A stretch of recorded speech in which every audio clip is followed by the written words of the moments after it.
présenter votre rôle au sein du master? Bonjour, je suis Frédéric Gonnan, j'enseigne à l'Université Paris-Dauphine et je dirige le Master 218 Assurance et Gestion du risque. Alors mon rôle en tant que directeur du Master, c'est recruter les étudiants, recruter les professeurs, définir la maquette des enseignements du Master et gérer les relations avec les partenaires qui recrutent nos étudiants et financent en bonne partie ce Master. Quelles sont les grandes caractéristiques de ce master? Elles sont deux essentiellement, l'excellence et la diversité. L'excellence, nous sommes classés numéro 1 au sein de la catégorie des masters dans le secteur de l'assurance. Et la diversité, on peut la mesurer, la diversité des étudiants que nous recrutons, ingénieurs, issus de l'université, subdeco, juristes ou maths appliquées.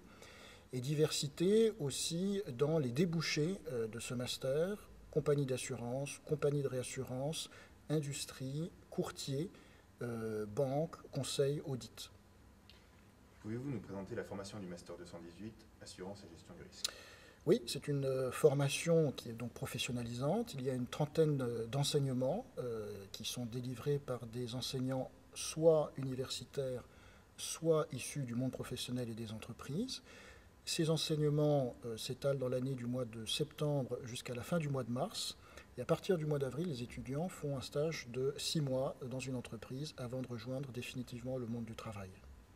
Comment se situe la formation à l'heure actuelle sur les marchés des formations en assurance et en gestion du risque? Eh bien, elle se situe très avantageusement de par le classement de numéro 1 et des taux de réussite pour le retour au marché du travail qui sont très élevés puisque 70% de nos étudiants ont un contrat à durée déterminée avant même de recevoir le diplôme et 90% de nos étudiants ont un contrat à durée déterminée dans les 3 mois qui suivent leur diplôme. Quels sont les critères importants pour être admis au sein du master?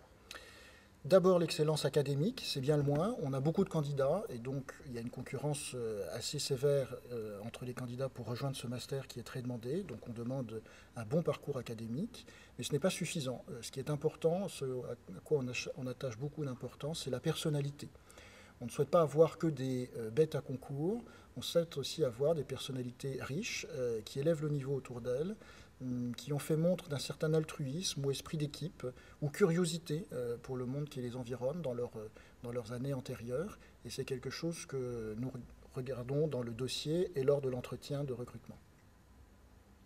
Pouvez-vous nous parler un peu du voyage d'études?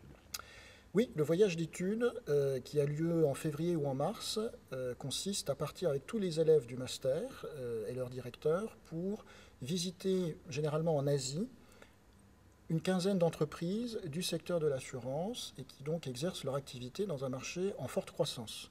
L'idée pour les étudiants, c'est de leur faire découvrir de nouveaux horizons, de leur apprendre à avoir un comportement professionnel avec les professionnels de l'assurance. Et donc en 5 jours, on voit une quinzaine d'entreprises, ce qui veut dire qu'on ne chôme pas vraiment. Cette année, nous sommes partis à Hong Kong au milieu du mois de février pendant une bonne semaine. Quel est le rôle joué par les partenaires au sein du master? C'est un rôle important à plusieurs niveaux. Les partenaires nous fournissent un certain nombre d'enseignants dans ce master qui est professionnalisant. Les partenaires nous soutiennent financièrement. Et les partenaires recrutent nos étudiants, soit en stage, soit en contrat à durée indéterminée. Et donc nous avons un nombre relativement important de partenaires avec lesquels j'entretiens des relations en fait individualisées avec chacun d'entre eux pour couler au mieux de leurs besoins.